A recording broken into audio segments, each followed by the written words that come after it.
Hello students, welcome to step up academy. मैं अंजलि सिंह कुशवाहा और मैं हूं आपकी बायोलॉजी ट्यूटर।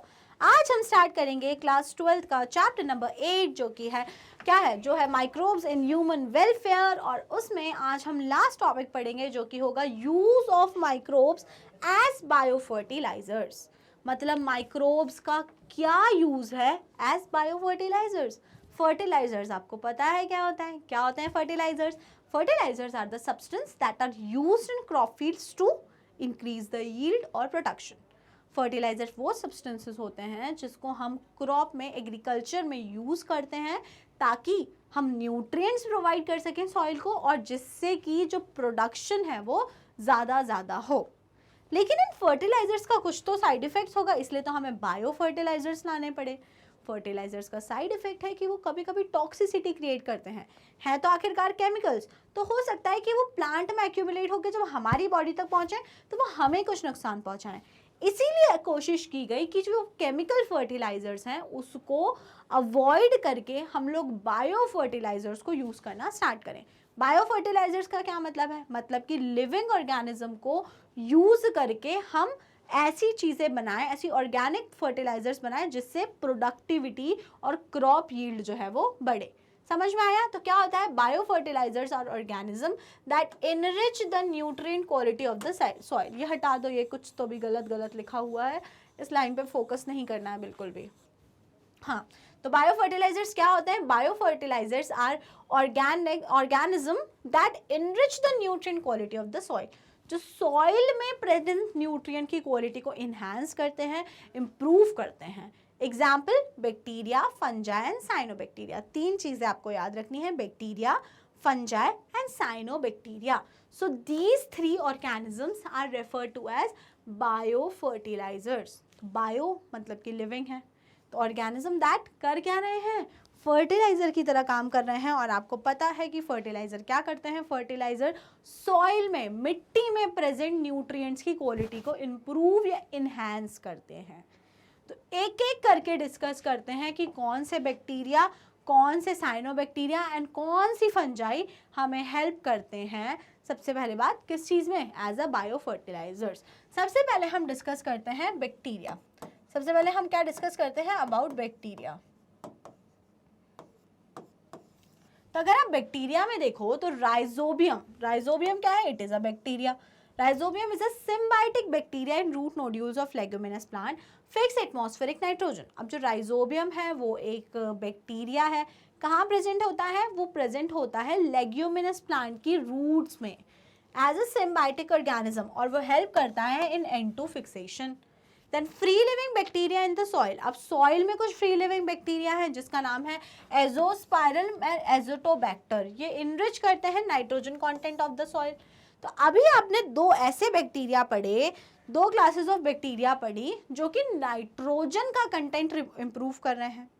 लेकिन इसमें याद रखने वाली बात क्या है? इसमें याद रखने वाली बात यह है जो राइजोबियम होता है, it is not free living, rather वो कैसा है?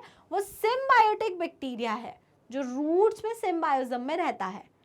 और वहीं अगर हम बात करें एजोस्पाइरलम एंड एजोटोबैक्टर की, तो ये जो होते हैं ये कैसे होते हैं? These are free living bacteria present in soil. तो ये दोनों फ्री लिविंग बैक्टीरिया होते हैं जो सॉइल में प्रेजेंट है, और जो राइजोबियम होता है वो सिम्बायोटिक बैक्टीरिया होता है जो कि सॉइल में प्रेजेंट होता है। ठीक है, मतलब बेसिकली सॉइल में नहीं, in the root nodules, in the root nodules. Now let's discuss mycorrhiza. तो बैक्टीरिया में आपको तीन चीजें याद रखनी है, Rhizobium, Azotobacter and Azospirillum. Now discuss second type of organism which are fungi. क्या होते हैं फंजाई भाई? फंजाई जनरली बनाते हैं माइकोराइजा। तो माइकोराइजा क्या होता है? Mycorrhiza is the symbiotic association of fungi. Fungi की भी कौन सी class? Basically Glomus fungi, Glomus class of fungi with roots of higher plant. Higher plant मतलब जिम्नोस्पर्म और एंजियोस्पर्म की रूट्स के साथ में जो फंजाई एक सिम्बायोटिक एसोसिएशन में रहती है, उसी एसोसिएशन को हम लोग बोलते हैं माइकोराइजा। इस एसोसिएशन में होता क्या है? फंगस जो होती है वो प्रोवाइड करती है न्यूट्रिएंट्स टू द प्लांट, और जो प्लांट होता है वो प्रोवाइड करता है फूड, फोटोसिंथेसिस करता है, तो it provide food to the fungus get food from the plant.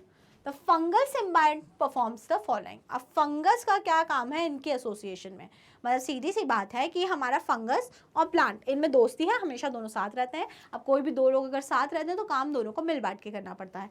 हम डिस्कस कर रहे हैं कि इनके माइकोराइजा की एसोसिएशन में फंगस का क्या काम है। पहला काम, absorb phosphorus from the soil and passes it to the plant.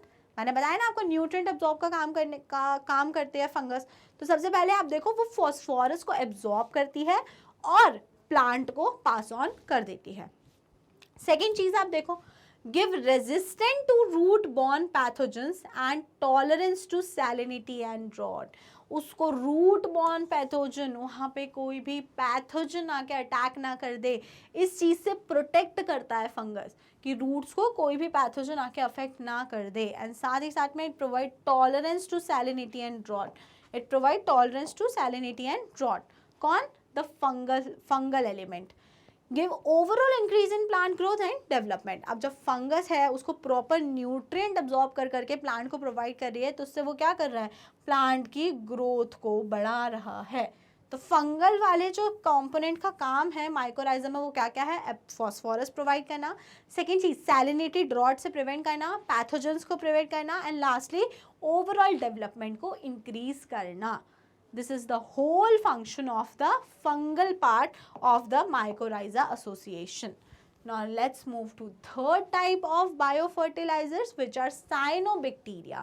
So cyanobacteria, they are also known as blue-green algae. They are autotrophic microbes. कैसे होते हैं, क्या होते हैं ये? They are autotrophic microbes. They fix the atmospheric nitrogen. क्या करते हैं ये? Atmospheric nitrogen fixation करते हैं और ये ऑटोट्रॉपिक होते हैं। एग्जाम्पल क्या क्या आता है? एग्जाम्पल्स इंपॉर्टेंट हैं, आप याद रखो, Anabaena, Nostoc and Oscillatoria. Anabaena, Nostoc and Oscillatoria. In paddy fields cyanobacteria serve as biofertilizers. अब जो पैडी फील्ड्स होती हैं वहाँ पे जो मोस्ट कॉमनली यूज होने वाला बायोफर्टिलाइजर होता है वो होता है cyanobacteria. It also add organic matter to the soil and increases fertility. तो भाई बैक्टीरिया है तो बैक्टीरिया का काम ही होता है डिकम्पोजिंग का, तो डिकम्पोजर है तो इसलिए वो सॉइल की फर्टिलिटी को बढ़ाता है, उसमें प्रेजेंट ऑर्गेनिक मैटर को इंक्रीज करता है और जिसके कारण ओवरऑल पैडी फील्ड में प्रोडक्शन इंक्रीज होता है।